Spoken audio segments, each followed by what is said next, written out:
the Bowels of Netflix, where your fearless co-hosts Isaac and Larry force each other to watch the worst pieces of shit on Netflix. We will go over every bad edit, all the broken dialogue, all the wooden acting, and laugh along the way, because this is the Bowels of Netflix!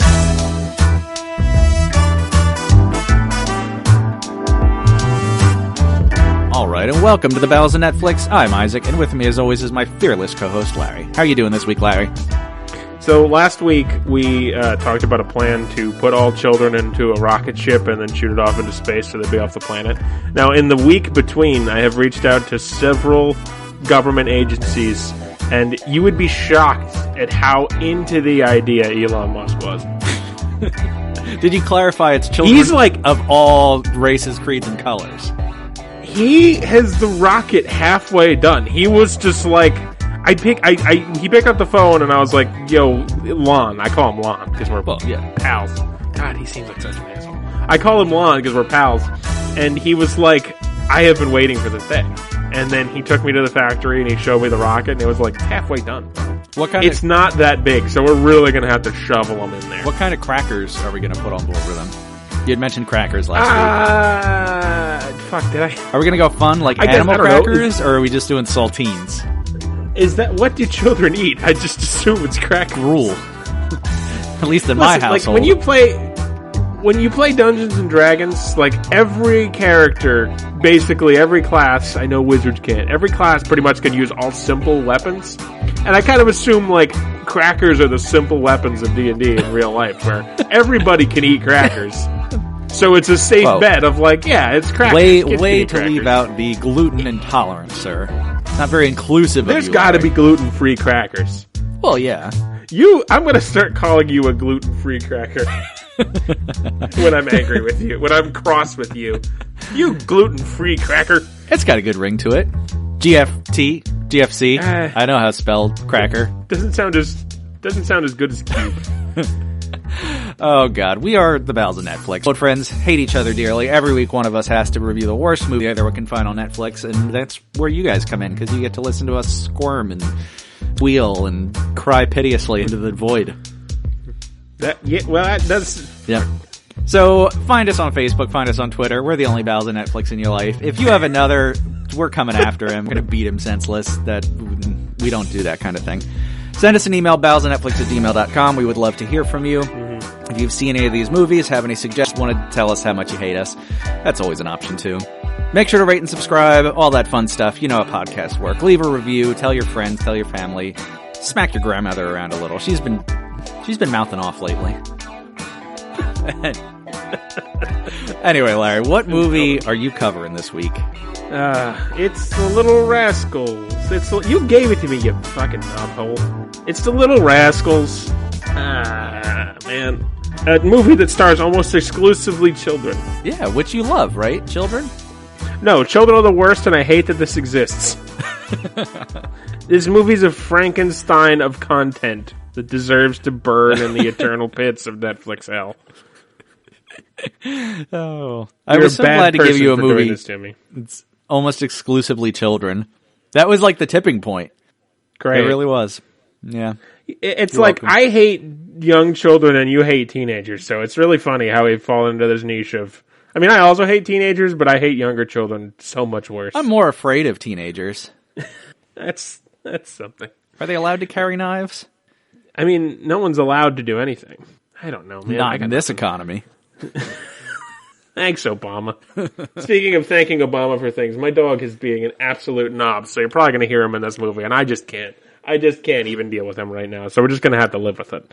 If I lock him out, he gets upset. If I lock him in, he gets upset. He's just upset that I exist and he hates me. He can't vote, Isaac. He doesn't have thumbs. This country's been discriminating against the thumbless forever. Lieutenant Dan could still vote, and he didn't have foot thumbs. That's a Forrest Gump reference. I believe foot thumbs are called legs. Oh, is it a Forrest Gump reference? Thank you. Oh, bastion of movie knowledge.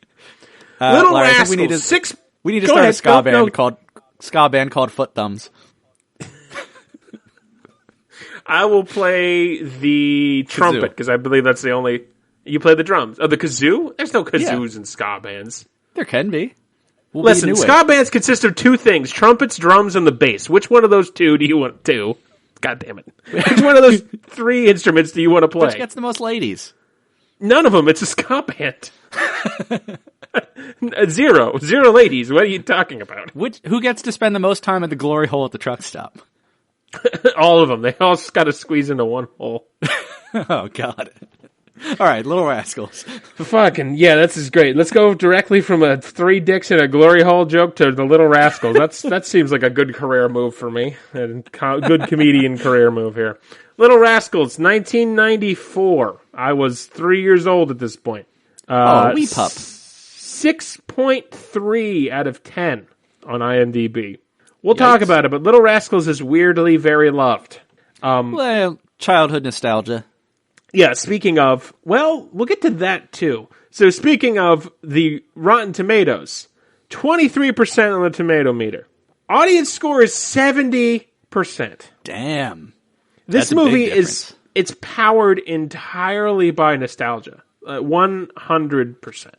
It is a now, I have never seen it before. I don't really... My best friend and I talked about it briefly because he watched like a couple of minutes of the beginning with me the other night, and he remembers he was pretty sure he had seen it before, and he remembered Alfalfa, who's our main character, which we'll get to that. Jesus Christ, Jesus unholy Christ! But yeah, something about this movie like sticks in people's heads, and like the Little Rascals as a property is one of those things that kind of floats along in the entertainment subconscious. I'm going to talk about. You know, and I know we'll get a little bit in it. I don't remember hardly anything about it. There's nothing to remember. It's a garbage trash fire of a movie. But I want to talk. So again, the 94 was when this came out. I want to talk a little bit about the original creation, which I think we briefly mentioned at the end of my last episode when you assigned this to me. It was called Our Gang, which was the original that ran from 1922 to 1944. And it was created by Hal Roach, who also created Laurel and Hardy. Oh, wow. So it's interesting. And this was like, Little Rascals was huge when this came out. Like, Our Gang. But I think it became one of those things like, yeah, it's called Our Gang, but they were the Little Rascals. Did they replace that's what the kids? Because that's like a 20-year window. Yeah, I believe there was a couple iterations of different children. Turns. Okay, there was like a famous, like the most famous Alfalfa and Spanky and Buckwheat, and right. But like I believe they did have some other, you know.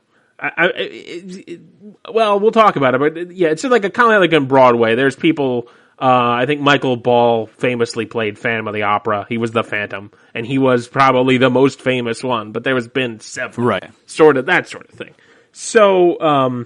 And it's interesting because the Our Gang Little Rascals have both a silent and a talkie period, which I think is kind of significant. Yeah. And interesting, it goes back that far. But to the silent era. Yeah, and it broke a lot of new ground because again, this is 22 to 44. The World War II happened in that era, and also it broke ground because the white and black children were equals. Which is insane which that is also, early.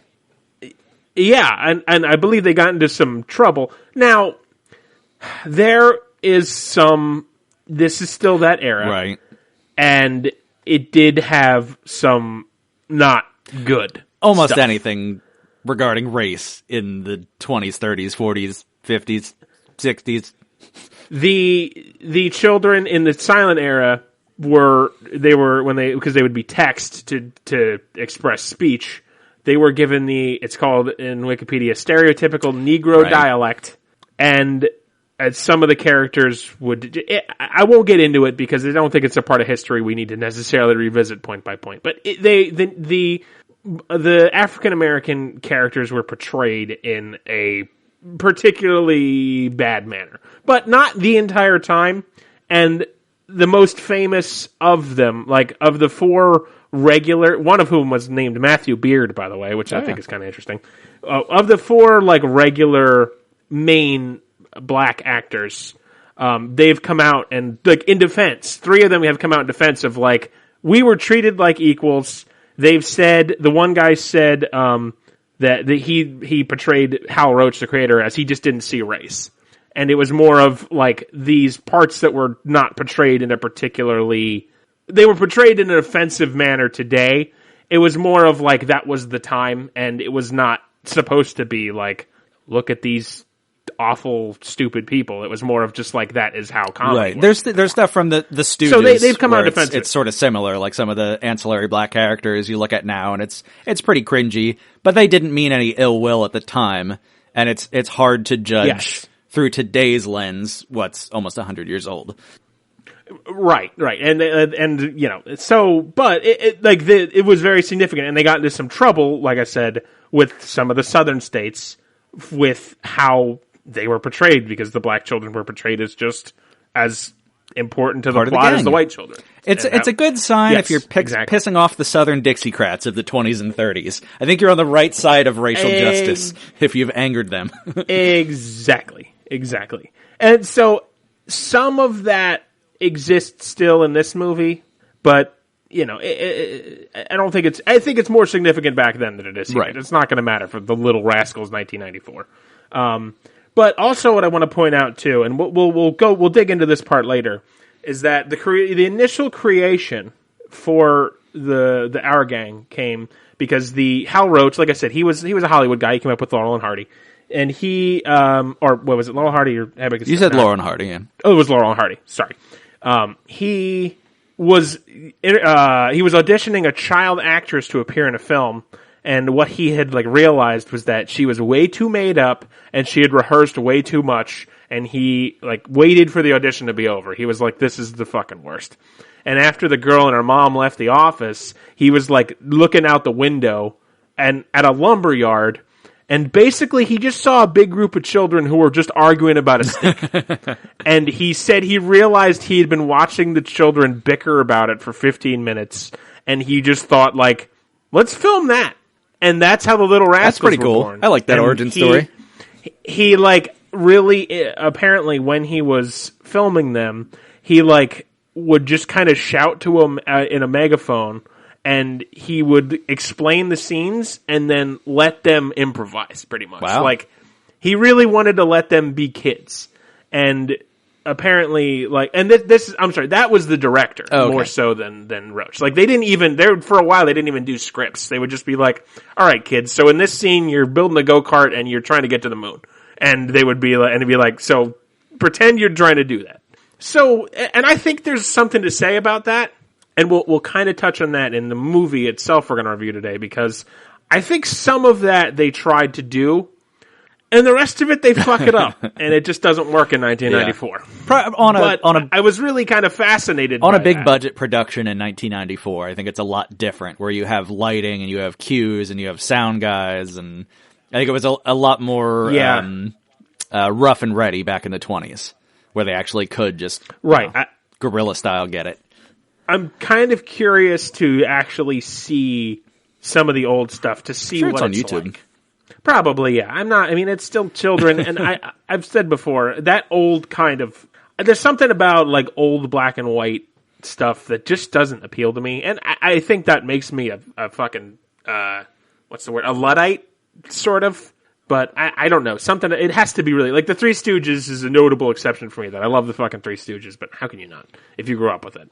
But I don't find myself really compelled, beyond the, fascination of seeing how this story is and how it connects to the 94 version, but I'm not really interested in seeing it for content, so maybe I'll get around to it at some point, but I think that's very interesting in the way that came about, that it was just a guy watching kids fight over a stick, and he was like, yeah, I'm just going to put a camera on it and see what happens. But yeah, so this movie, well, let's get into it now. I've wasted 15 minutes of your fucking time. So let's get to this unholy marriage of children and comedy. God help me. We see a little sort of, I'm going to call him a ruddy-faced boy, sitting on a porch next to a bulldog with a brown ring of fur around one of his eye. And that's like the Little Rascals. Their bulldog has a kind of like the Target dog, if you've ever seen that thing from Target Corporation. He's just got a brown ring around his one eye. And the dog is the best actor in the series, and I love him. And even though I'm currently in a feud with my dog, who you'll probably hear howling at some point because, God forbid, I pay attention to anything but him for longer than 20 seconds. My cat is currently trying to get up on the desk, so we might have a whole animal issue thing. The dog is genuinely a very well-trained dog and is the best actor in this series because the rest of the actors are fucking children and weirdly Whoopi Goldberg. So the boy writes a note in crayon and puts it through the dog's collar, and we get treated to the dog running through the neighborhood, the good boy that he is, delivering the note to various young boys. So here's the thing about the Little Rascals. There's like 20 of these little bastards. And that sounds like an exaggeration, but it's genuinely not. They're about to have a meeting in a few scenes, and I'll give you the exact count when we get to it. In fairness, most of the Rascals are non-speaking background roles, and they're basically just, they act as the goons of the main Rascal, pretty much. And they're Confederates in various schemes and scams. But for real, there's a lot of Rascals. And I was just going to say, why do you need that much? Does it ever pay off? No, not really. So there's 6 named Rascals. And even of those 6, really, only 4 of them hardly matter. And they're in like a couple of scenes. And 2 of those Rascals that are named are basically one character because they're always together and they always do their gags off of one another.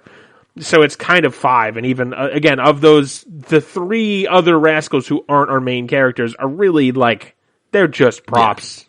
They're just like, we need to give some of these Rascals personality. No, the rest are just like running around in background gags or like they're like a one-line gag for everybody else. That's weird. So I'm really could have done with 10. Sure. You just have 4 generic ones.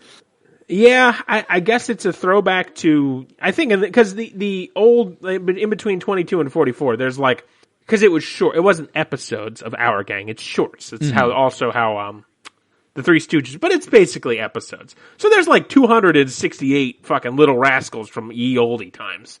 So there's a lot of, they're probably, of the big group of Rascals, they probably had more than just these couple we get in the movie that have speaking roles. But I digress. So our 2 main Rascals are Spanky and Alfalfa.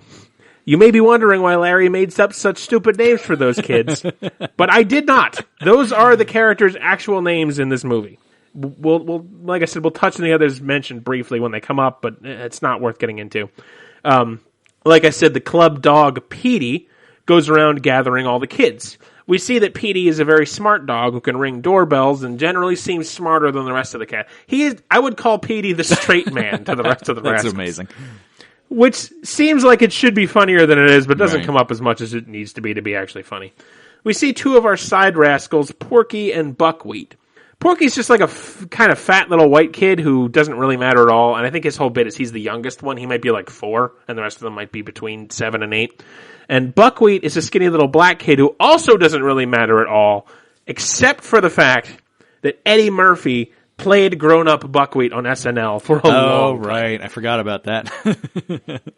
Porky doesn't really have a character to speak of, and neither does Buckwheat, but his whole, like, claim to fame is that instead of saying okay, he says "o-tay." And that's really it, and somehow Eddie Murphy spun that into a wildly successful SNL character. Coupled with the fact that Buckwheat could not speak very well. And like, if you can look up the Eddie Murphy Buckwheat bits, I mean, they're okay. I'm a big fan of Eddie Murphy, so I have a bit of a soft spot for that. It's like him being in the ghetto and like the Hard Knock Life kind of thing, right? Yeah. Yeah, as like grown-up Buckwheat wearing overalls with a big ridiculous afro and the smile and saying, "Ote." That is the thing that stuck around, and I don't know why, but I think that helped also keep this in the consciousness of America, I think. Forgot all about that. Yeah, I kind of did too. It was one of those things I knew that Eddie Murphy did, but I didn't know anything about because I'm not the world's biggest SNL fan. Every now and then there's a sketch that gets me, but more often than not, it's just lame. And there's too much of it to ever be that funny to me. Anywho, these 2 are fishing and manage to catch each other's lines, and we see that they're comically pulled back and forth in a little dock. The one pulls, the other one like, whoa! Michael Jackson leans close to the water, and then the other back and forth. So eventually Petey the dog arrives and helps pull Buckwheat up by his trousers, which catapults Porky into the water. Buckwheat and Porky look at the note, but realize they can't read. Hilarious stuff. Truly. Finally, we see all the Rascals gather at their clubhouse, which is in a local junkyard, I think. Where children from the 90s hang out. The door is manned by Froggy, a young boy with a mullet who speaks with the voice of an old white woman smoking 2 packs a day, playing bingo at the bingo hall, where the once white walls have literally turned the color of stink yellow with 100 generations of cigarette smoke. I guess that's technically a funny bit, allegedly. So the Rascals must do the high sign, which is wriggling their hand under the chin to be let in. I was going to bitch about this, but I guess that's actually pretty classic kid stuff, because I'm told that's what children do, allegedly. Over the hill, we see the pair of the movie's villains, 2 little boy toughs named Butch and Woim. Not a joke. Woim, as in saying worm with a very thick mobstery accent. Woim. They're watching over the Rascals with derision, allegedly. So we see that the club is called, and you may have heard of this may be what you know about the movie, the He-Man Woman Haters Club. That, folks, is not a joke. If you've ever heard that term, this is the origin. Apparently, 2 or 3 of the shorts back in the 30s featured this club, but it wasn't like the main focus of the OG Rascals, which, by the way, Isaac, can we form a rap group called the OG Rascals? And we can perform as... What was the name of our fucking ska band? I've already forgotten. Foot Thumbs. We can perform as Foot Thumbs in the day and as OG Rascals at night. And by the way, I counted, there's 24 Rascals. Yeah. And really, 18 of them do nothing. I think I can remember one gag with one of them that is like literally How many of those children do you think are dead? 3. Yeah, that's probably pretty accurate. Because they'd be about my age. Like early 30s now. Yeah, more or less. Yeah, more or less. Maybe a couple years older. So the meeting comes to order when Club VP Stymie introduces one of our 2 main characters, who is Club President Spanky. Stymie is one of the more enduring rascals of the whole Little Rascals fandom. He's one of the more important ones. But his whole personality is that he wears a bowler hat. And I generally don't think anything else, and I will barely be mentioning him again. Stymie leads them through the pledge, and we get a very similar bit to the Blazing Saddles of I State Your Name, which, admittedly, I do love that bit. So I'll give them and they have to recite a long, rambling anti-woman screed, and then Spanky takes the stand. By the way, the club has a monkey, and the monkey is in clothes. We all know how I feel about monkeys in clothes. Big point for you. But for some stupid reason, they do absolutely nothing with this fucking monkey. He's got like one gag. You got a monkey, you put him in little 1920s overalls and give him a little fucking train conductor hat, basically, and you do nothing with it. It's a goddamn shame. Is it like a little spider monkey? It's a capuchin monkey, which is basically the monkey and everything. I think every monkey we've had in this goddamn podcast has been a capuchin monkey. I don't get it, but yeah, they don't silverback gorilla. Just a silverback gorilla sitting on the shoulder of a 6-year-old boy is very funny. Spanky asks if there's any club business, and we get a litany of stories about how girls are gross, and how Buckwheat's sister left the toilet seat down, etc., etc. Froggy, the one with the bingo hall voice, said a girl who moved in across the street asked him to play. He said he got her back by whipping out his lizard, which ironically enough is the same reason Isaac can't be within 500 feet of a school. Also, by the by, the typographer of the club is a boy named Isaac, why is his name I don't know. I'm too busy thinking about my lizard. Yeah, he only fucking says Oh, okay. A kid has to put that on his resume. That actor has to say to, what are you known for, kid? Yeah, I played in Little Rascals. He's a grown man now. He can vote. He can die for his country. Outside, by the way, if you ever heard me do, I think I've done that bit a couple of times, that he can vote, he can die for his country. That is from Home Movies, which is maybe the most underrated cartoon show of all time. If you've never seen it, it is 100. There's only like 55 episodes, I think. It is so worth it. I fucking love that show. It's got Brendan Small, H. John Benjamin. It is absolutely worth it. H. John Benjamin is probably the best voice actor. He plays Coach McGurk, and that might genuinely be his best role, and it's so underrated. It's so good. But yeah, that he can vote, he can die for his country. I fucking absolutely love that bit. It's a good line. He's saying in Home Movies, Coach McGurk is saying that about a sausage. So if that doesn't pique your interest, I don't know what does. Anyway, outside we see the bullies, Butch and Woim, are talking about stomping the Rascals in the go-kart race that's happening in like a week or whatever. This turns out to be the focus of the meeting as Spanky brings up the Rascals' pride and joy, the Blur. When I wrote this review, I did not realize that every time I would say the word Rascals, I would think of Rascal Flatts, which is a band I don't think I've ever actually heard. But for some reason, that's all I can think of every time I fucking see the word Rascals now. So the Blur is their pride and joy. It's a very fancy, painted-up go-kart. And according to them, it has never been beaten for the last 5 years of races. I'm pretty sure that most of these kids are like 8 maximum, so that's a questionable statement, but also who gives a fuck? Fair enough. Spanky mentions that this year's trophy is being presented by A.J. Ferguson, a famous IndyCar driver. Following the presentation, Froggy asked the group for some Azugas. The group proceed to all say Azuga about 10 times in a row. Azuga, Azuga, Azuga, Azuga, while they're like pumping their fists. Spanky then says, hey, nice Azugas. I hate this. I hate this. Why do I have to do this? Come on, it's children. They're just having fun. They're just little rascals, Larry. Spanky says the meeting... Spanky says the meeting has been called to choose the driver of this year's race. The choosing will be drawn from Stymie's hat, which you may have already forgotten is literally the only reason that Stymie exists is to use his bowler hat in various ways. He doesn't even use it that much, but that's Stymie's whole point. We get one of the better one-liners here. The boys are going around the room deciding their ideal driver, and Porky describes the best choice for driver as, quote, one so manly that if he fell off a building, he'd go out of his way to land on a girl. Which is psychopathic, but kind of hilarious coming from the mouth of a 4-year-old. Oh my god. So Spanky picks the name from the hat, and it's Alfalfa. We got some cheers and an "O-tay" from Buckwheat. We cut to Alfalfa, who is not at the meeting. He is out on the lake with a girl. Oh no. Alfalfa is a little freckled boy who for some absolutely fucking bonkers reason has slicked down hair right at the part, except for one ridiculous cowlick spike at the back that sticks straight up. The most famous cowlick.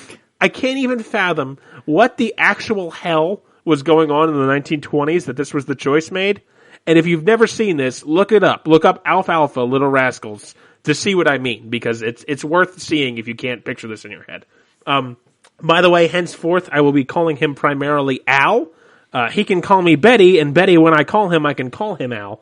Because the word alfalfa is fucking impossible to type 5 million times. Try it. Try writing like 6 sentences in a row with the word alfalfa in it. You'll realize that the word fucking alfalfa, for some reason, is impossible to type. I think it's a lot of L's and A's. I might have, like, the world's mildest form of dyslexia or something, but every time I try to type alfalfa, I get it wrong. And I know I have big gorilla hands and type every 5th word wrong, but something about that one really got under my skin. So he's Al. I'm calling him Al. That's amusing. Is he played by Al Roker? Yes, he's played by Al Roker. Yes. He's actually played by a kid named Bug Hall, which... Not sure why parents would name a kid Bug, but I thought it was vaguely amusing that the creator was Hal Roach and Alfalfa's played by a kid named Bug. Ah, there we go. That, again, I clinging to scraps like a drowning rat in a milkshake machine. Thank you, fucking Keenan and Kel, for the only thing I've retained from that stupid movie. So Al is basically our main character, along with Spanky and also Al's date, who is a vaguely chubby but not really girl named Darla. Darla and Al are sitting in a boat together with an umbrella while Al poorly sings, "You are so beautiful to me," and God, it's like dribbling poison into my earballs. Apparently Al is not much of a woman hater at all. The named members of the gang show up to spy on him and are horrified to learn he is with a girl.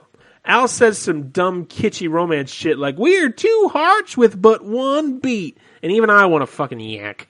The boys listen in with a can on a stick while Darla grills Al on why, if he loves her so much, is he part of that weird He-Man woman haters club. Al espouses that the club sucks and he is in fact a sensitive male in touch with his feminine side.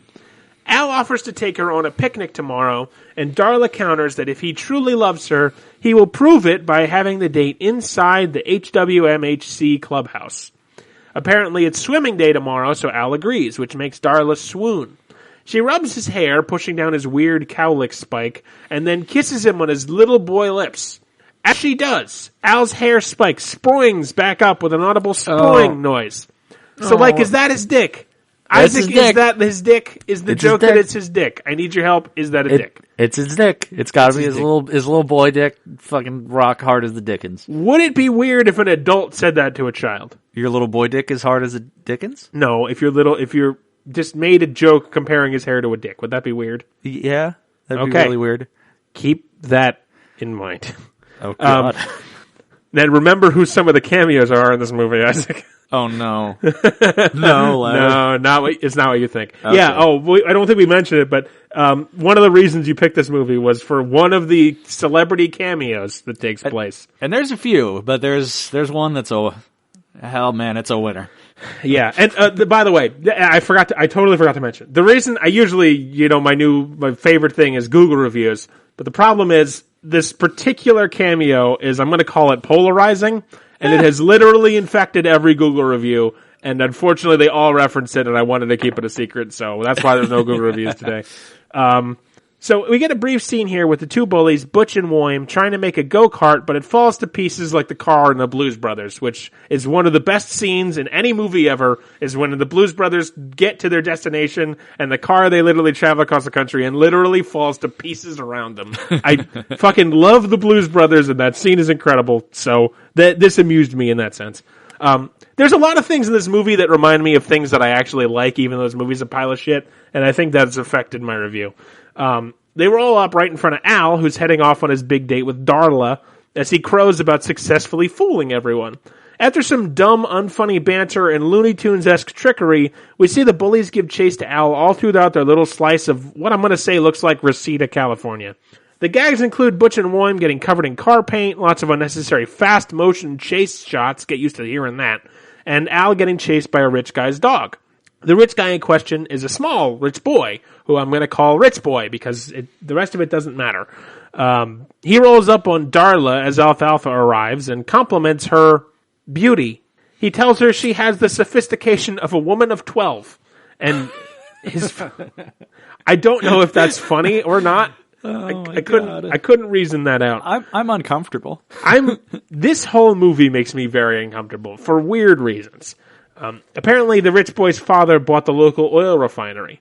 Darla basically falls for him and his charms immediately and calls him a hunk. Again, these are children of 8 at best.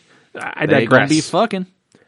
I digress, or the movie digresses, or I'm having a stroke, or there's no air in here, or I'm having a stroke, or I'm having a stroke, or I'm having a stroke.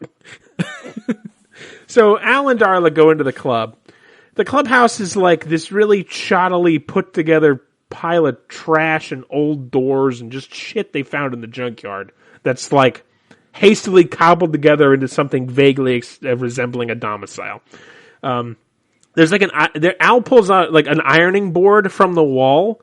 Like, old timey ironing boards used to be built right into an apartment or a house, and you would just pull it down from the wall and it'd be an ironing board.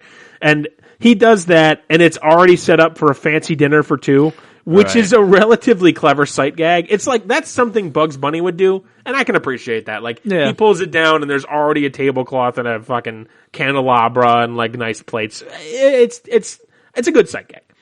Al lights the candles while we see the other rascals are outside who are planning to ruin the date unbeknownst to the lovebirds inside.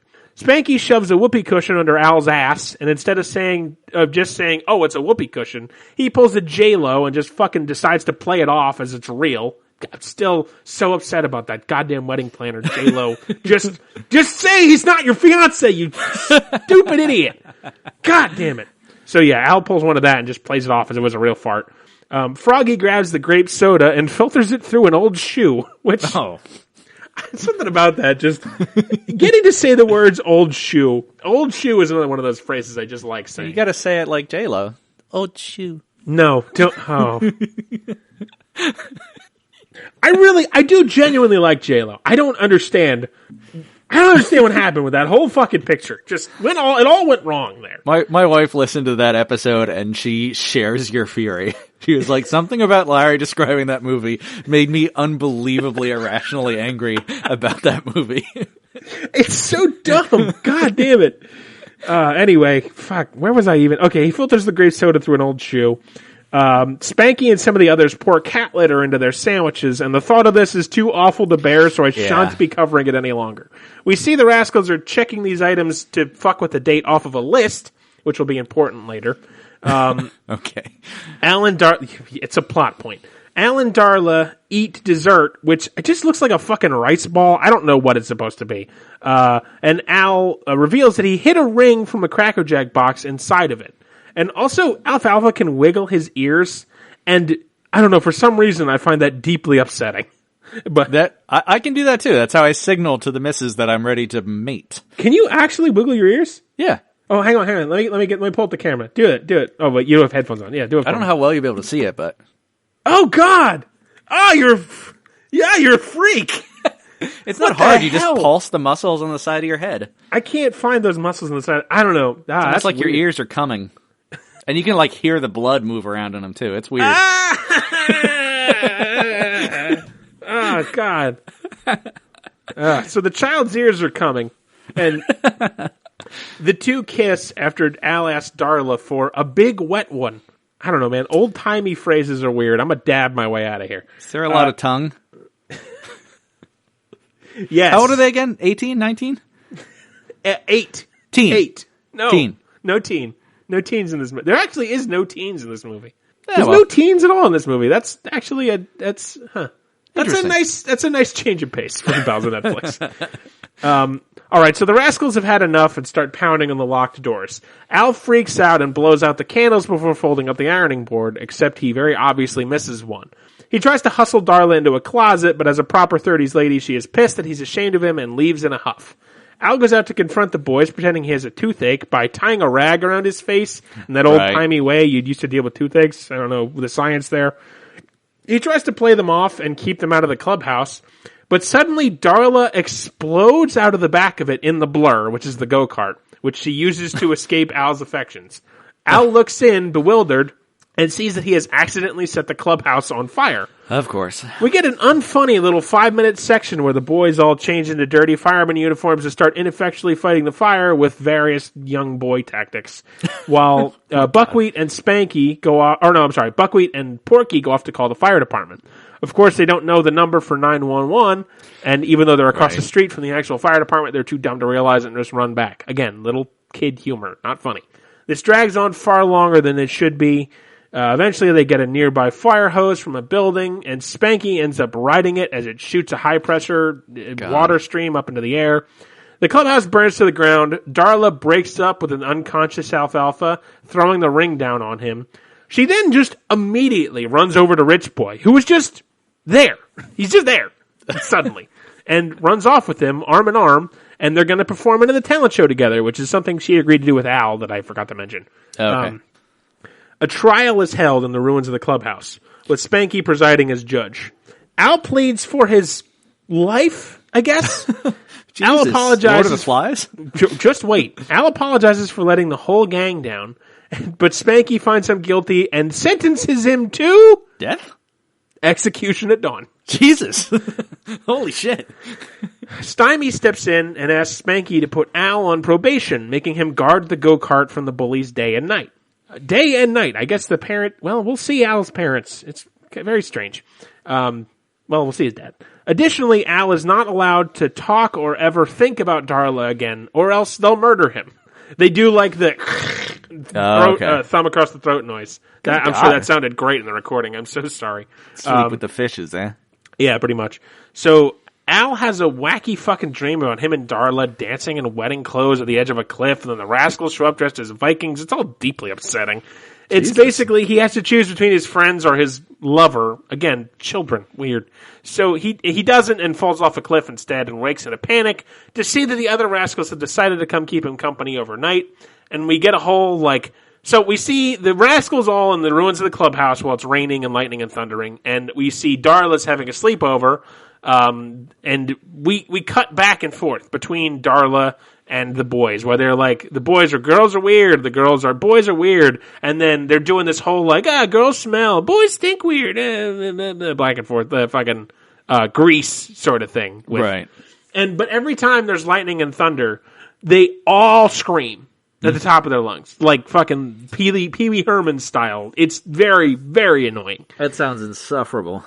Also, of the generic girls, the Olsen twins are just two of the generic girls there, which they have like a couple lines where they're like, boys like frogs and girls like, I don't know, ponies. It's very dumb and very kiddie, but the Olsen twins are just there. I don't know. And they're, what, like similar age to everyone else at this point? Yeah, they're that same age group. All these children, I'm really bad, of humans of any age, I'm really bad at gauging how old people are, so I settled for 8. Everybody's around 8, but I didn't actually look because there's just too many fucking children. I think Al Roker, who plays Alfalfa, is probably in his 40s. Yeah. So that's a little different. Yeah. It's funny to see him in like clothes that are too small and a propeller beanie.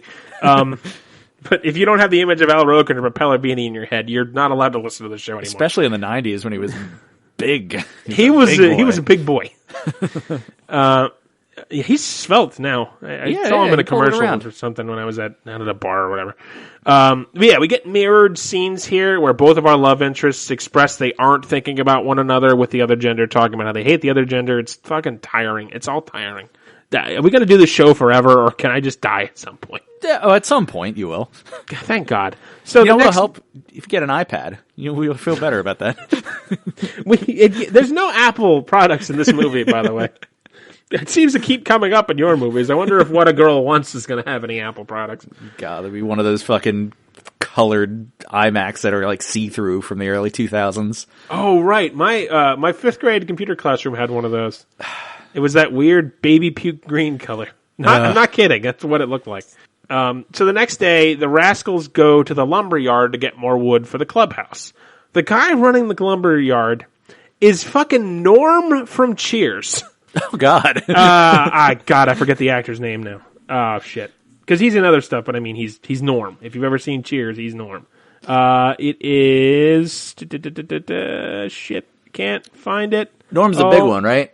Husky boy? Yeah. George Wendt. Oh, okay. So that is, for those of you Bowsers keeping track at home, that is our second fucking Cheers reference in the podcast. We had Cliff Clavin from Russell Madness and Norm here. And this is like a fucking 10-second scene, but it was just like, okay, good, there's Norm, I guess. Well, I guess this is happening. So the kids try and give him their pocket change and random doodads to rebuild it, and he offers them what is basically a Lincoln log, and they seem disappointed, learning off-screen they needed $450 for the lumber to rebuild the clubhouse. This whole scene is punctuated with Randy Newman's Short People, a song you should 100% go listen to. Not because it's real. Not because it's particularly good or anything. It's just one of those things as a human being, if you don't know about, you should know what Short People is. Yes. The chorus is just, by the way, short people got no reason, short people got no reason, short people got no reason to live. And then it just goes into all the reasons why short people shouldn't be alive. And it's fucking bonkers, and it's bonkers at how deeply ingrained in the cultural milieu it is. So, anyway, they try to get a loan from the bank by doing the Vincent Adultman, 3 boys in a trench coat thing. We see that the loan officer is fucking Mel Brooks. Mel Brooks! Spaceballs, Young Frankenstein, The Producers, fucking Blazing Saddles, one of my favorite comedies of all time. So, a lot of cameos in this. Seeing him here was... Oh, just wait. Seeing him here was a nice little treat. The scene is short and goes nowhere, and they obviously don't get any money because they're fucking 3 children, 6 kids and 2 trench coats. But Mel Brooks is always a joy. And he does mention that they're not people, they're kids, which is accurate. So... cut to Al doing the she loves me not thing with a gigantic pile of flowers while he guards their go-kart. He realizes Darla still loves him and must go see her. Porky and Buckwheat, who are guarding him, won't let him leave as it violates his probation. He says, well, okay, maybe you can deliver a note. They say they're He-Man woman haters, they can't deliver love notes, so Al says it will be a hate note. He dictates a nasty letter about how he doesn't want to see her, but writes nice things instead because these 2 idiots can't fucking read. This scene is nothing.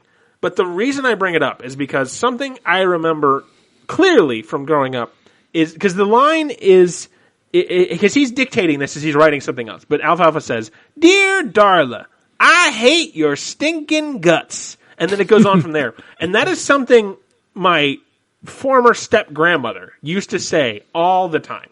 Like, that was a line that for some reason stuck in her head.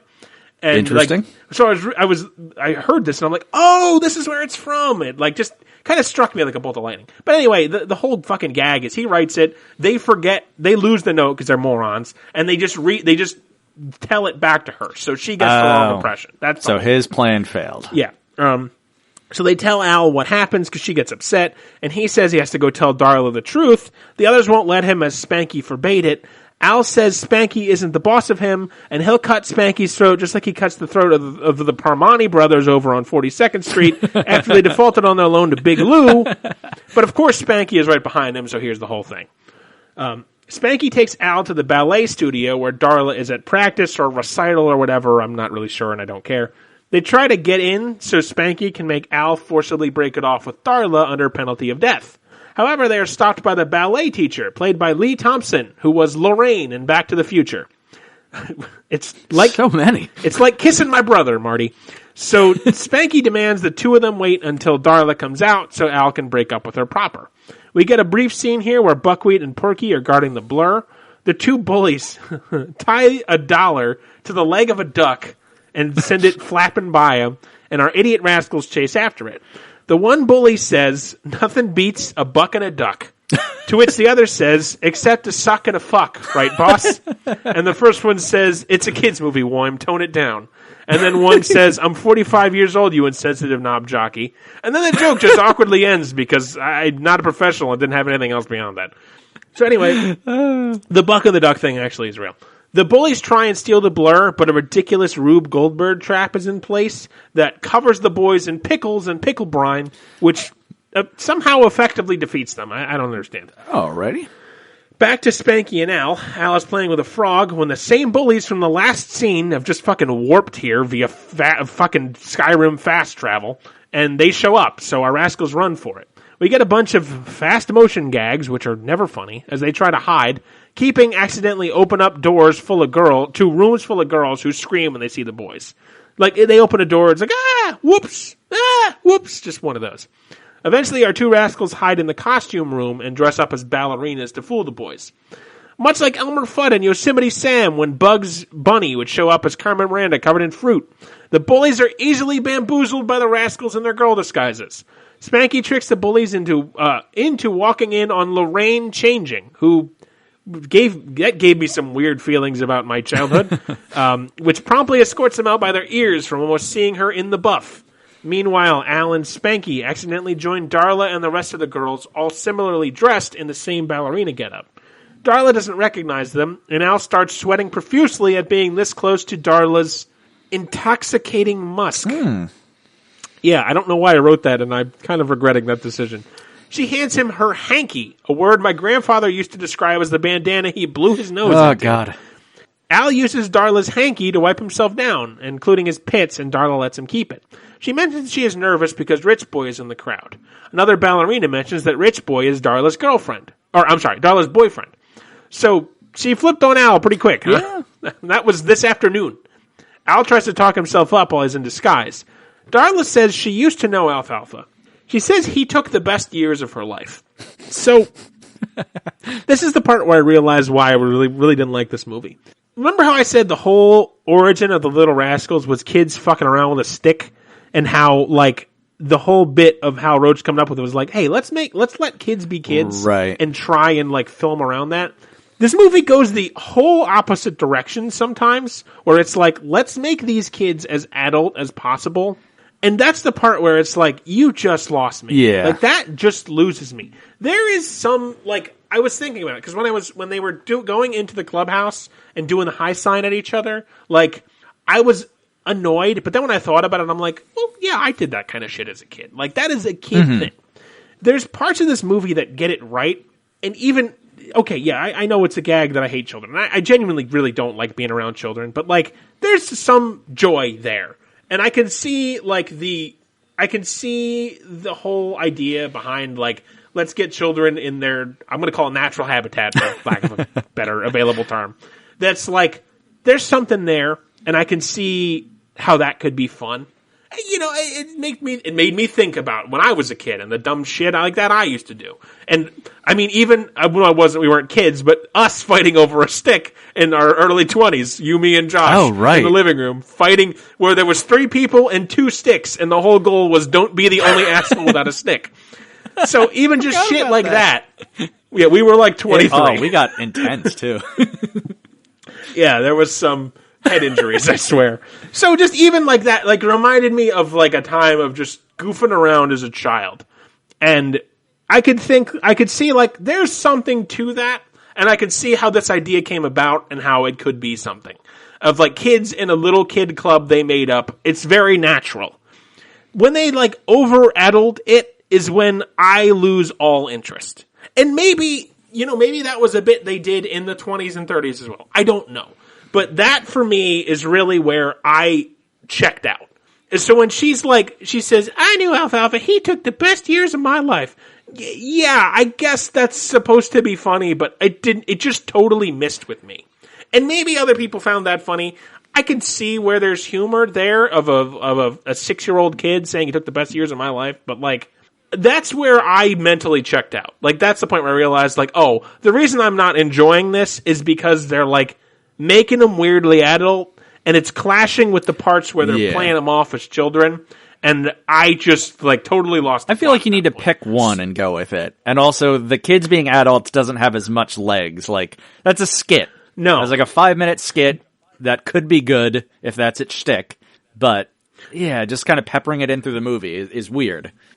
There's a movie my mother really liked when she was growing up called Bugsy Malone, which is about, and I actually looked for it on Netflix. I wanted to kind of watch it again because we watched it together, and I don't remember if I enjoyed it or not. It's been too long, but it's about basically it's like a mobster movie, but it's all children, and instead of shooting each other, they throw pies at each other, and like that's the whole, and that is all very much the same. Where like they're acting like adults the whole time, and I remember that movie, and like there's parts of that movie that stuck in my head, but like something about this just doesn't get it right. But I think they were on the cusp of getting it right one way or the other. But yeah, I think that going back and forth, like it doesn't work. Like it loses the charm of both somehow. For me, I could see how maybe other people would think differently, but for me, like it lost all the charm there by like not committing to being one way or the other. I think I agree like this with you. back and forth, like yeah. So, anyway, Spanky in disguise talks down Al because he's mad at him and he's just for being a shitheel.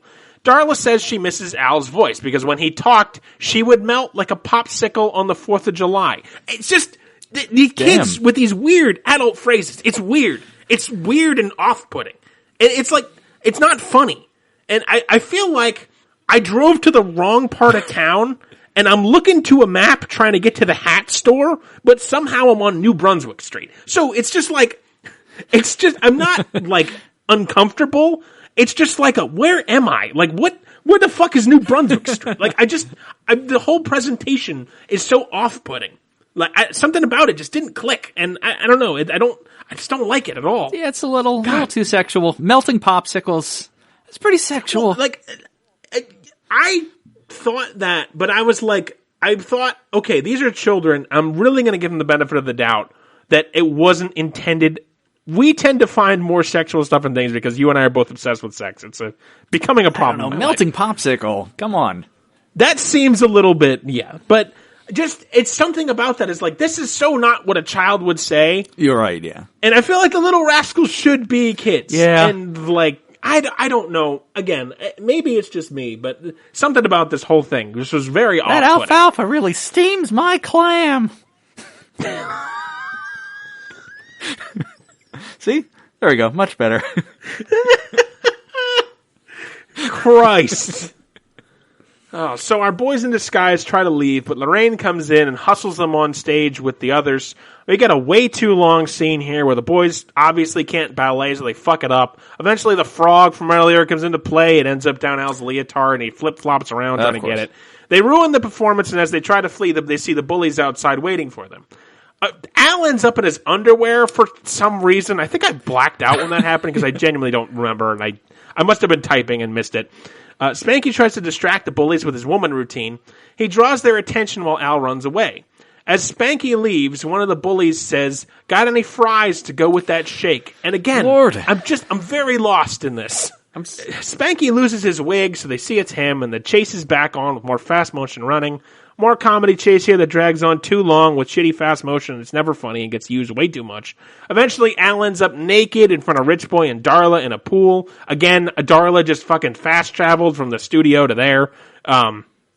So he's chased away by Rich Boy's dog. We get a weird throwaway scene here with Buckwheat and Porky and Pickles and saying Otay, and it's all very tiring. It's just so tiring to write about and watch. So we cut to a carnival the next day. The Little Rascals show up at the carnival with an act to make some money. They set up a freak's tent with Spanky acting as the barker. The attraction is a man eating chicken. Of course, this is just one of the Little Rascals eating KFC. Get it, Isaac? Isaac, do you get the joke? It's not a man eating chicken. It's a man eating chicken. Do you get it? Do you get the joke? I get it now. So they don't make any money because this is stupid. Al, meanwhile, is alone with Petey the dog guarding the go-kart.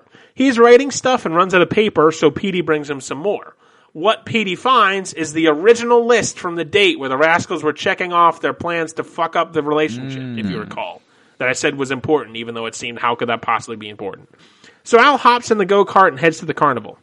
Speaking of, turns out Buckwheat and Porky have raised the money they need by sticking a $3 admission sign in front of the talent show tent and bilked everyone at the carnival out of admission money, even though the admission was free. I only bring this up because it reminds me of a story I should have looked up before this, but there's an urban legend that at an amusement park, there was an old guy who used to take money for parking. And then one day he wasn't there, and somebody who was a regular went to the amusement park and was like, "Hey, I don't know if you know this, but the parking attendant isn't there." And they're like, "What parking attendant? Parking is free." That's amazing. So I should have looked up if that's a real story, but that's what it reminded me of. However, Spanky is over the money, and their teacher shows up to catch them, played by Daryl Hannah, which you may know her from Kill Bill as a woman with the eye patch, whose name I can't recall. Oh, right. She also plays a major role in Sense8, for those of you who watched that and were probably, like me, very disappointed at how it ended. Very solid actress, and probably the best part of Kill Bill, in my opinion. She's a joy in that movie. She has other roles, but that's what I know her from. Anyway, she berates the Rascals for tricking people out of their money. She says they can't give it back to all the people, except, they totally could. They're all in one place, and it's not that big a tent, and it's not that many people. She also won't let it's like $470 thereabouts. So divide that by 3, it's like 120 people. I mean, they're in a tent, sitting in rows, in chairs. You just walk by and hand them $3. What's the fucking, this would take you 10 minutes, Daryl. She also won't let the boys keep it. So Spanky convinces her to use the money as a prize for the big go-kart race, which she agrees to. Spanky figures there's no possible way they can lose because they have the blur. Speaking of, Al arrives driving said blur with Petey the Bullhound in the passenger seat. Bullhound? Bullhound. Bullhound? That's not a real breed of dog. Oh. Bulldog. Oh, okay. I wrote Bullhound because I have a greyhound and was probably looking at him as I was writing it. Bullhound. Let's breed a bulldog and a greyhound. No, we don't need more dog breeds. You got a lady bullhound? You got a lady bulldog? My dog can pork. Just mail me the cum in an envelope and I'll, He has no balls. Mail you the cum in an envelope. Can I wrap it in a hot dog? Just inject it into a hot dog. It'll be like a creamsicle. Oh, God, I'm going to be ill. Hot dog filled with hot dog cum. This good is eating. Not a gag I expected to be in our review of 1994's The Little Rascals. Wow. As he arrives, so Al arrives at the talent show. As he's there, Darla and Rich Boy head out onto the stage to perform their set. It's that old corny song you probably heard of. I think it's just called Love. L is for the way you look at me. O is for the way you ovulate or something like that. I don't know. I don't only know the first line. It's overdone and it's weirdly adult, and I hate watching children do this. Al arrives at it as it ends and asks Daryl Hannah if he can squeeze in himself singing, recalling how Darla loves the awful, awful sound of his voice. It truly is horrendous. Meanwhile, the bullies steal the blur, which Al carelessly left at the carnival unguarded.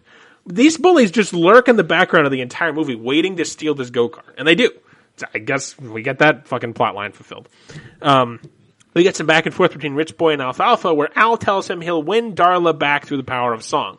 Despite the fact that his voice is like fucking guzzling nails, I really don't see the attraction to this movie unless you're 85 and remember watching Little Rascals back when our boys were over there giving that Rascal Hitler a licking. So, I don't fucking know. Rascal Hitler? Rich Boy... Oh, I guess I did. You know what? I didn't think that... I don't mean to imply that Hitler was a little rascal. I just wanted to... Rascal is an old-timey word. It seemed right to call Hitler. So I can't... That was There was his younger brother, Rascal Hitler.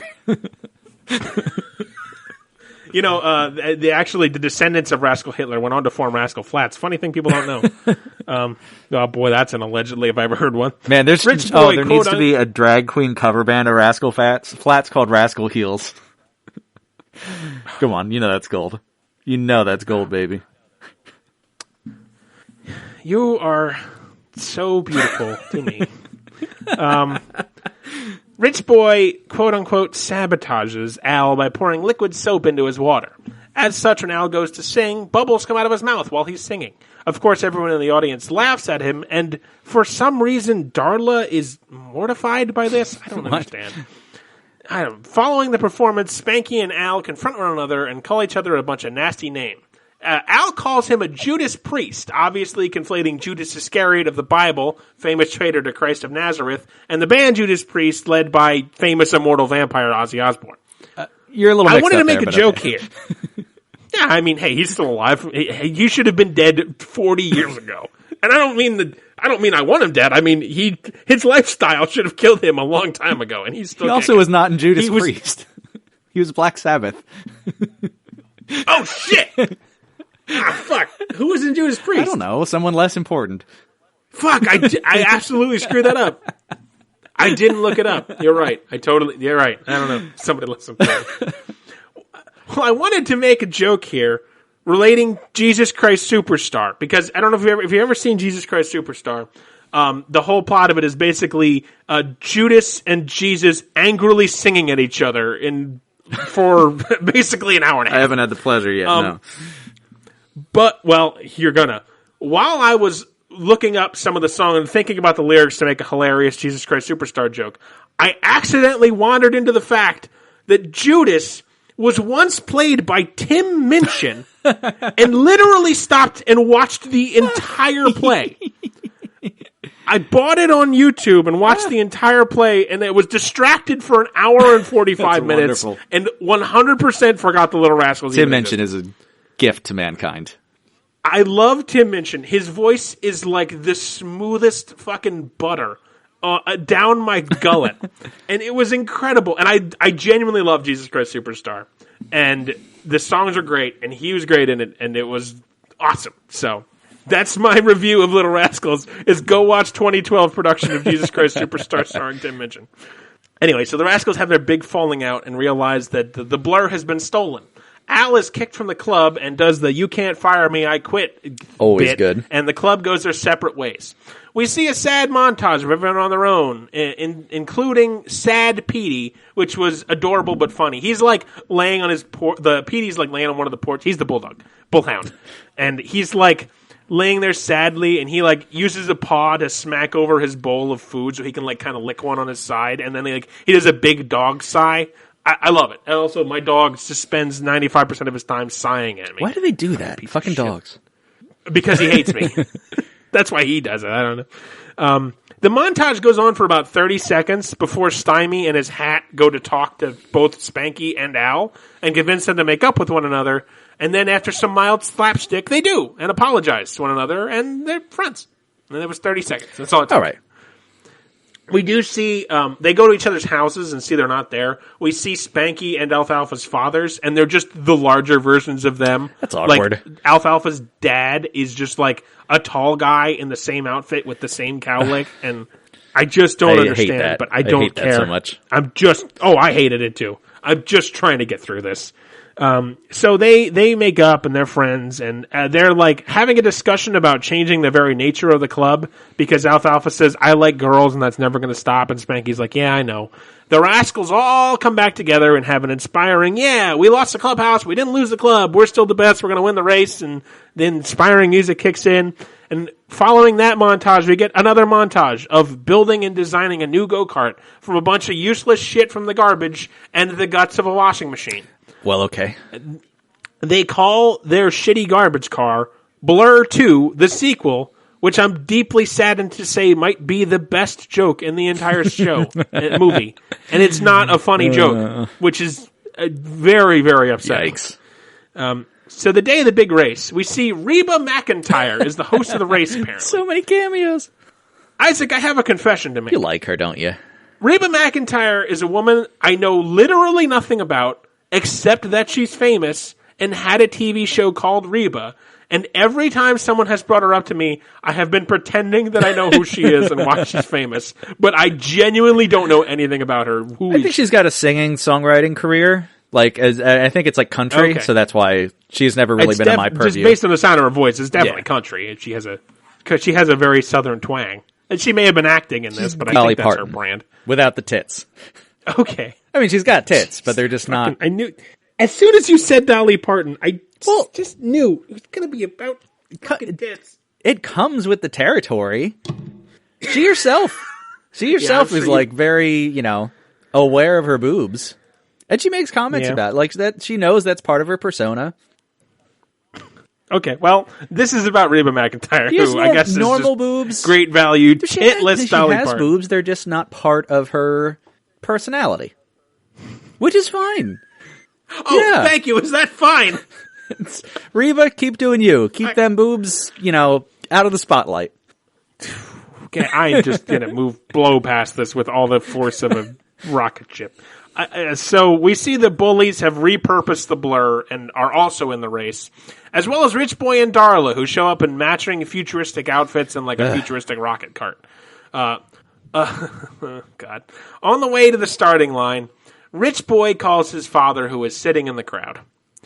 Now, I really tried to make this funnier than it is, but this is the cameo Isaac has been very excited about. I tried to look up the names of the extras in this movie so I could gush about the extras sitting behind this cameo and pretend that was the whole bit. Could not find it. Could not find the name of a single extra in this movie. But that's right. WWE Hall of Famer and no other accolades of note, Donald J. Trump. WWE Hall of Famer Donald J. Trump. Rich Boy tells Trump he will make him proud, and Trump calls him the best the best son money can buy.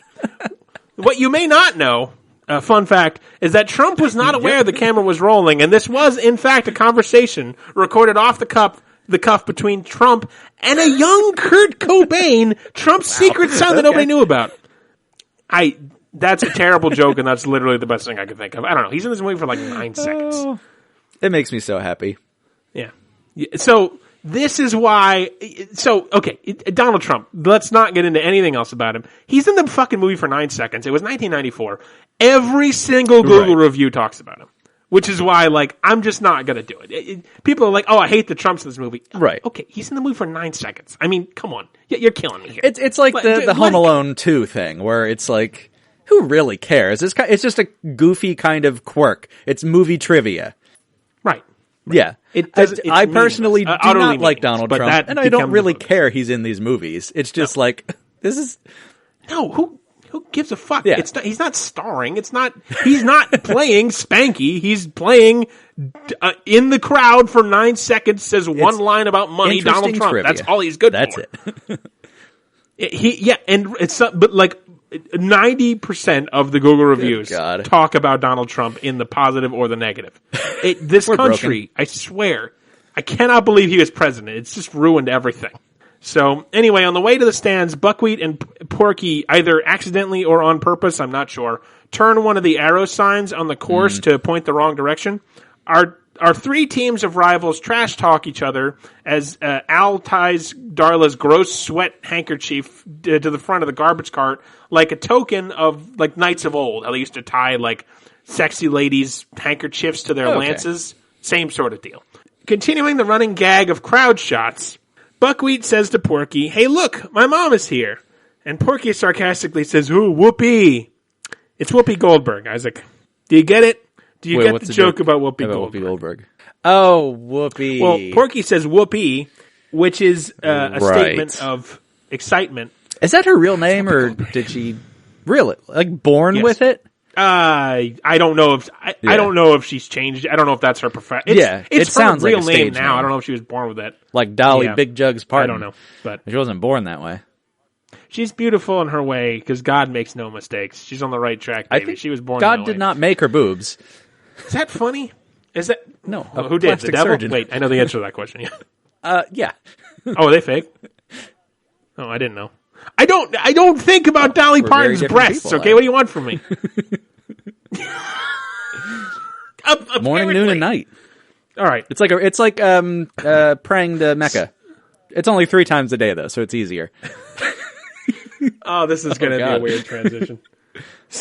So Osama bin Laden is in the movie. No, I actually found out that a beloved mentor of mine passed away from suicide. And to be honest, at this, I kind of lost all passion for finishing the review. Yeah, so I kind of took a break and then got back to it, and I was like, man, I am not in the right headspace for comedy. So the race begins, and my mood aside, really, this is the best part of the movie, but I have a deep and abiding love for wacky races. If you're not familiar, it's an old Hanna-Barbera cartoon where it's like, it's been parodied and mimicked in a lot of different things, but it's like comedy themed cars with like, I'm going to say car powers, but it's like, this one has like arms that can grab stuff, and this one deploys spikes and shit like that. Anything where you get specialty vehicles racing one another and performing like trickery and that kind of stuff, like oil slicks and tacks and shit like that. That hits me where I live. Like I love that. I can see that. And it is really hard to fuck up. And this is great. I think they do a good job here. And it's a good 10 minutes of race. So we get some funny gags. Like the bullies in the modified Blur, they rigged up a system where like they hit a button and a bunch of silly string cans spray into like the other drivers' faces, and it like removes them from the race. And like eventually, we'll get to other stuff. But like just something about like, cause even the like ancillary drivers who don't even get lines, they all have specialty cars. Like one's like made up like a fucking galleon. It's great. I love it. It hits me. It's just like with fucking the Puppet movie, the old hard-boiled detective trope that gets me every time. Same thing with Wacky reminds Races. me of like always like a martial arts fight. Like even when it's bad, it's entertaining. Like, I forget, The Last Dragon, the Shogun of Harlem. Like, the end martial arts scene is so ridiculous where he's got, like, his force energy, and it's the most over-the-top thing. But it's just it's entertaining. Absolutely. It's How the could glow, you fucking be entertained. You Luddite.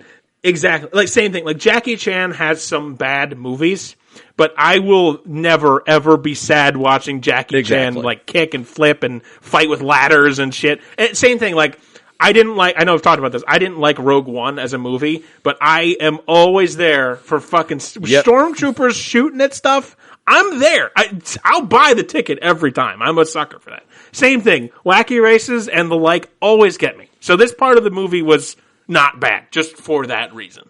So like I said, the rich boy and Darla, the bullies, and the rascals all end up taking that wrong path that Buckwheat and Porky screwed up a few scenes back, and a race official, question mark as to why the go-kart race for 8-year-olds has officials, but hey, this is America. He sends the ancillary racers on the right track, so they're out of the movie for a while. So we get some slapstick here where the named characters knock over a bunch of people in front of a supermarket, which is like comedically like Cirque du Soleil flips and get thrown around and shit like that. Not very funny. And they knock over an old man who, like, lands on his hip and is certainly dead in real life, if that was his real life, who, like, shouts at them and calls them Little Rascals, so we get our title drop. I think he's a reference to something. He might have been a cameo, but, like, I couldn't tell. And it kind of looks like Mr. Wilson from Dennis the Menace, but yeah, who cares? Darla and Rich Boy activate a turbo booster. We see that Rich Boy is being increasingly rude and dismissive to Darla as their relationship progresses along, and she says she's getting sick of him treating her like crap. The Rascals activate their turbo, which is the spin cycle from the washing machine, which spins them around super fast and shoots them off at top speed. The bullies activate their quote-unquote rocket boosters, which are fireworks, but the dumb bully, whose name you may have forgotten, is Woim. Woim! He put the rockets in backwards, so they shoot off away from the race like Team Rocket blasting off again. The Rascals catch up to Rich Boy and Darla. Rich Boy deploys knives out of the side of his cart, which is fucking metal, and knocks the Rascals off course. Darla is mad he could have killed the Rascals, and he says, forget about that soap-sucking nincompoop, which of course allows Darla to respond with, so you're responsible for the bubbles at the talent show. Again, just it's so off-putting. I don't know. Something about the way, I think it might just be Darla. I don't know. Something about just like the way they talk is just like so weird and just feels out of place. I don't get it. She demands him pull over so she can get out, which he does. We then see him driving away. But you see, Isaac, they have been wearing big silver helmets and mirrored red goggles this whole time. So of course, it's Darla in the car, not Rich Boy. That's clearly what they're going for here, because they're like, you can't see their faces, and she, air quotes, gets out. So, obviously, yeah, that's how movies work. So our three named teams end up back in the actual race. The bullies throw a fucking smoke bomb, which looks like a stick of dynamite. Jesus. They huck it into the hood ornament of the Rascals, causing them to swerve all over the gaff. Suddenly, Rich Boy comes up in his car with a fire extinguisher and puts out the smoke stick for them, saving them. Saying nothing, because again, we're not supposed to know this is Darla, even though it actually is. The hanky comes dislodged, and Alfalfa insists on putting it back so Darla will know he loves her. So Spanky takes the wheel while Al clings to the front of the car for dear life. Eventually, everyone crosses the finish line, and we have a photo finish. I'm so upset. I'm so upset at this. We see that Alfalfa, hanging on the front of the car, has technically crossed the finish line first. Because of the cowlick? With his stupid hair spike. And Whoopi Goldberg even shouts, winner by a hair! Isaac, I've said this many times before, but I've never meant it quite as much as right now. I hate you. I hate you. You're welcome. I hate you. So the Rascals win and celebrate. Al punches the bullies into a nearby convenient hog pit, summarily defeating them forever. Rich Boy, air quotes, comes over to talk to them, and as Spanky is inviting him to the He-Man Woman Haters Club, she takes off her helmet to reveal that it's in fact Darla. Spanky says, a girl, and promptly swoons when they start fanning him with their hands, which is vaguely amusing. He just falls into Alfalfa's arms, and everybody starts fanning him to wake him up. That was kind of funny. The Rascals get the trophy and the $500 they already swindled out of the same crowd. The Bowels of Netflix is currently experiencing some technical difficulties, possibly due to an ongoing FBI investigation. Please remain calm and stay tuned. We'll be back shortly with the rest of the program. Alright, so we had a bit of technical difficulties here. We're picking back up. So, Reba is giving him the trophy. And she hands him the shit and asks Alfalfa, I cannot fucking believe it, is that a cowlick, or are you just happy to see me? Oh my god. So is Reba, it sounds like an inappropriate joke to say to a child to fucking indicate that his hair is his goddamn 8-year-old cock, but I mean. Yeah. Is that she's talking about his cock? She's talking about his little cock, his sturdy little cock. It seems very strange. Oh, Reba. She tries to be nice to Spanky, but he's all disappointed and Alfalfa says, if you remember from the beginning of this fucking movie, winning the trophy meant you got to meet famous driver AJ Ferguson. Right. Turns out, in fact, it's Reba, of course, and Spanky he's gobsmacked that a girl can be the best driver there is. Oh. An amused Reba kisses Spanky on the cheek, and he asks her to even it up on the other cheek. and I'd continue this sequence of obviously awful sexual innuendos betwixt woman and child, but I respect the audience too much to get myself dragged away to jail forever. So, I'm not going to do that. Oh, God. Wrapping up. We see all the Rascals leave the carnival. Darla and Al try to reconcile, and Spanky comes clean that he is the one who sabotaged the date because he was afraid Darla was trying to steal his best friend and ruin the club. So Darla and Al are an item again. Huzzah, huzzah. Al wiggles his ears again, which for some reason I find very unsettling, and I'll never look at you the same way for such a thing. We cut to the newly rebuilt He-Man Woman Haters Club, and now with a sign saying, He-Man Woman Haters Club, women welcome. So... Right. Our fucking cool rascal bros all have totally rad fucking chicks now, bro. Feminism at work. So everybody, including the monkey, have a girlfriend counterpart now. What? Stymie's Who's the monkey fucking? A female monkey. You okay. idiot. Also enclosed. What? I don't know what Reba's up to. Hitting on 8-year-old boys, it sounds like. So, one last little, Stymie's girlfriend is played by Raven Simone. Oh, from That's So Raven? Yeah, famous Disney Channel actress shit. and probably other stuff. Weird little, okay. So many cameos. Yeah, I know.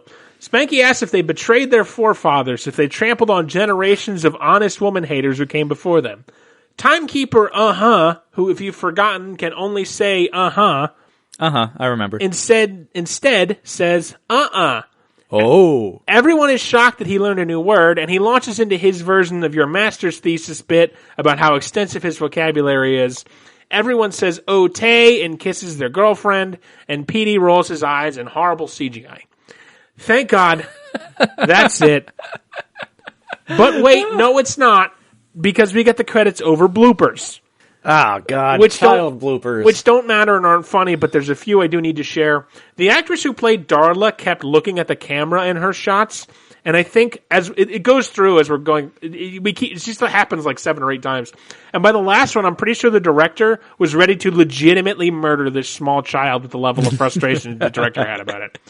That's wonderful. We also get some behind-the-scenes Trump footage. Oh, snap. He grabs a piece of, he's sitting next to a woman in the crowd, and she turns her head, and he grabs a piece of popcorn from the bag next to her, which is, kind of, Trump, look at that, he's taking popcorn from somebody else. But then, a couple bloopers later, he spits it out over what appears to be the entire row of people in front of him, saying, that is bad popcorn. And there's one more where he doesn't seem to understand the stage directions he's getting. And the one last one of note is someone at one point animated 2 of the bubbles from the bubble scene popping on Daryl Hannah's tits as she yelped in surprise. So, yeah, I guess. I don't know. Oh, my God. What? What is with this? What horny motherfucker made this movie? I don't know. I think the director was a lady. I don't know about the writer. I didn't really look into him this time, but because you can hear the director shouting to the kids, and sometimes in desperation because she's chosen the wrong life to direct children. So the Little Rascals. This was an odd one. I really did not like it at all. We talked a little bit about the creation of Our Gang, the original Little Rascals, and like I said, he created it with the misadventures of little kids, being little kids, in mind, instead of gussied up children overly coached by their parents. And this movie just feels like it perverts that whole mission and goes the wrong way. Perverts is a dramatic way to say it, but think about it. My primary complaint this whole movie so far has been how irritating an adult these kids were. They just get that totally wrong. And some of these kids are not good actors, but they're being forced to act, and they're too young. And it's just right. They get it wrong. There's young kid actors who can feel natural, and a lot of these kids don't. Their dialogue is very stilted, and I don't know. At one point, I know I mentioned there was a part where Froggy's like, "Can we get some Azoogas?" And everybody goes, "Azooga, Azooga, Azooga." And then Spanky's like, "Hey, nice Azoogas." It sounds so awkward. That was probably his 17th take, and it's just so bad. Yeah, and just stuff like that. Of course I don't like children, but it's just not good. It wasn't fun. And I see how it might have been fun if they tried in a different direction, but the plot was silly. I'm just going to call it generic old-timey bunch of schlock because it's a bunch of it's 8 or 9 shorts stapled together, basically. I don't know. I just felt I had nothing to go on and nothing to talk about this whole time. It just happened. But that said, when I thought about a rating, I was really torn. So, like I said, I love wacky races, and that concept always wins for me. So that bumped it up from a 1. But I kept thinking about 2 out of 10, and I realized that what didn't seem right. It seemed like it was better than that. And when I was thinking about why I was having that thought, I realized what it was. And it's fucking Alfalfa. Because when I thought back across this whole movie, that little turd actually made me chuckle more than I even realized it at the time. He had some lines that just got me, like, right where I live. And his delivery and bits were occasionally very funny. At one point, like the point where he's pulling the petals off the flowers, just the gigantic mountain of flowers beneath him while he's doing the she loves me not, to get to that conclusion, like, panning down to see the 50 flowers on the ground beneath him, like, I realized later that, I laughed at that. I thought that was funny. Which, I don't know if it is, but it got me. Oh, yeah. There's one part, I didn't even mention it in the movie, because again, I realized it later, where he thinks he's safe from the bullies. Like, he's running around in his underwear, and he thinks he's safe from Butch and Loy. And he, like, suddenly they show up, and because he says, like, how could this day get any worse? And then suddenly they show up. And then he looks skyward and says, and then the clouds opened up, and God said, I hate you, Alfalfa. Jeez. And I realized like a fucking bolt of lightning that line had been stuck in my head for days, and I had actually muttered it to myself a couple of times, and like days this was in my head. And when I think back across this whole movie, like what sticks with me the most is that occasionally Alfalfa was like very enjoyable, but it was like not a persistent thought in my head. It was something I realized that like had stuck with me. Interesting. And for being good. And things in this show, this podcast, don't stick with me for being good. Usually they stick with me for being bad. Like Cal and the fucking milkshake machine is a recent example. Or just like, some things like rarely do things seep into my subconscious like that. Because there's things like, something I reference occasionally is Maximus the elephant from Leo the lion. Like, of course, certain things that were like, oh my god, this is the best, or oh my god, this is the worst. Rarely do things like seep into my subconscious. And fucking Alfalfa's performance did. That's and like, really interesting. to the point where I didn't realize it. Because I thought about that damn I hate you, Alfalfa line for days. Like all week I've been thinking about it. So, with that in mind, I think I had to give this a 3.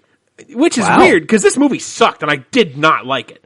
But the parts I did like were okay. And maybe even better okay. I mean, a 3 out of 10 is still a failing grade, but I don't know, I think this actually earned that. So, there you have it. Yeah, it was very strange. Like, because I really grappled. Well beloved. Like we said, a lot of it's nostalgia. 70% on Rotten Tomatoes. Like, people love this. There's a reason people loved it growing up. When they were kids and saw it. It's still not a good movie, but it's also not quite the train wreck you might expect. No, something about this like really sticks with people. Yeah, it's like Flintstones Viva Rock Vegas.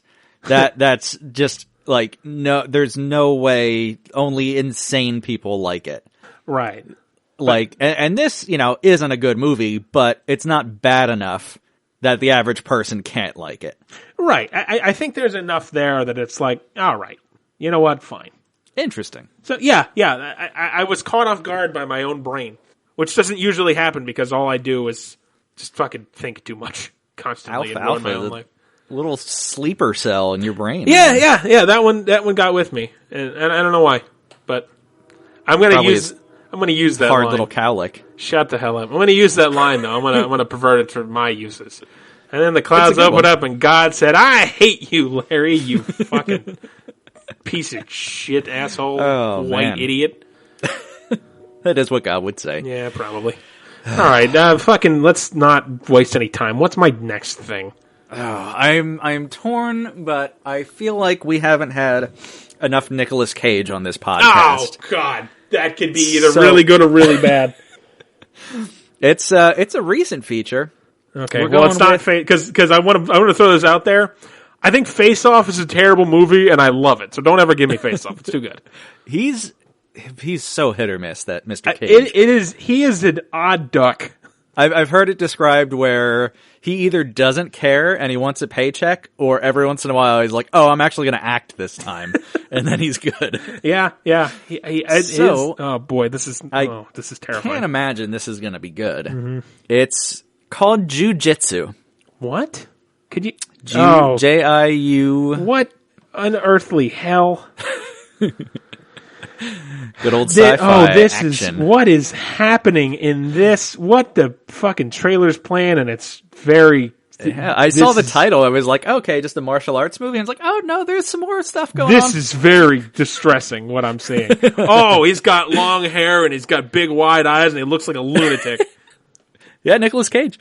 After the defeat of a celebrated war hero, an ancient order of fighters battles powerful space invaders as the fate of humanity hangs in the balance.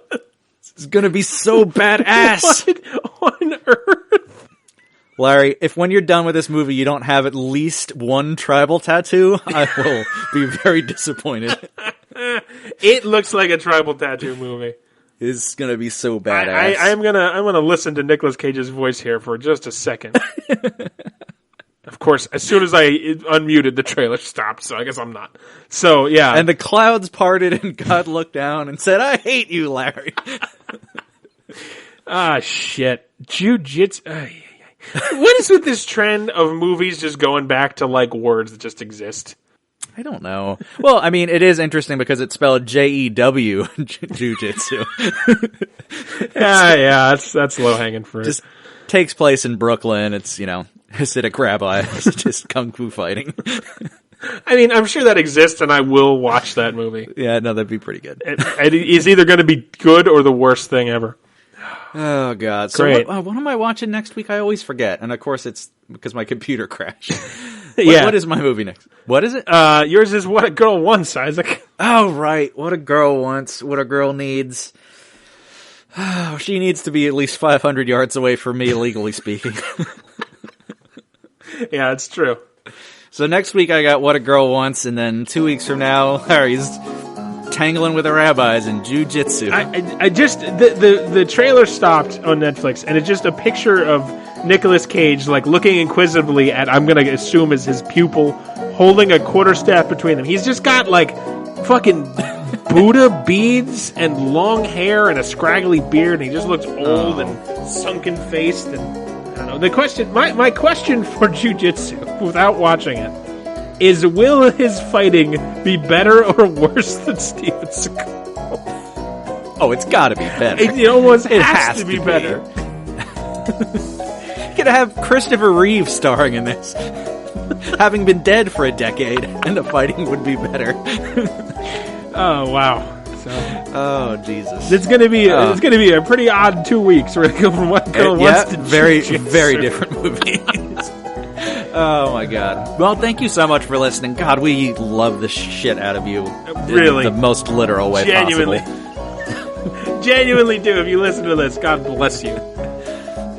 Find us on Facebook, find us on Twitter, we're the Bowels of Netflix. Send us an email, bowelsofnetflix@gmail.com. Wait, is it the Bowels of Netflix or just Bowels? It's just Bowels of Netflix. Okay, thank God. Jesus, how many times have we done this? Fucking put me out to pasture, Larry. I'm done. Bowelsofnetflix@gmail.com. Rate and subscribe, tell your friends, tell your family. You know what? Give your grandmother a hug, because it's a week after Mother's Day when this episode comes out. That's a good point. Don't slap her around. She's taken a lot. Give her the week off. She birthed your whole family, you fucking puke. Yeah, all of you. Well, you didn't come out of her vagina, but there we go. All right. Yep. Yeah. All your parents and your aunts and your uncles. Well, they came out of 2 different vaginas. But yeah, anyway. This is really just going totally. I just want everyone to stop and think about their grandmother's vaginas. It's pronounced virgina. Thank you very much. Vaginas. Sorry, vaginas. You looking for the cops? Just looking over your shoulder I forgot I'm on camera. I said that and looked out the window to see if it's right. To see if there's a vagina around? Yeah, just looking for wild vaginas like Pokemon Go in the fucking wilderness. Oh, God. I just don't... We're gonna get arrested. We're gonna get arrested, Isaac. Okay, so Pokemon Go, but it's porn. I think but you have to, like, geolocate the porn video you want to watch. And then I guess you'd just be masturbating in public, so that's not really a good idea, so never mind. Whoops. Somewhere, I think it's hailing. if the theory of alternate universes is true, somewhere there's like an alternate universe where it's just regular normal universe, but there is one porno. There is only one. The only one was ever made, and it's like, hey, you want to go watch the porno? The porno. God, I hope it's good. Yeah. Those poor people. All right, we love you. We'll see you next week. Smell you later. Smell you later.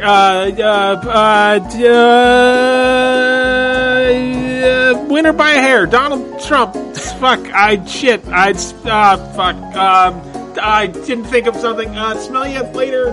Larry, let me help you. Smell you later, boy. He was a skater boy.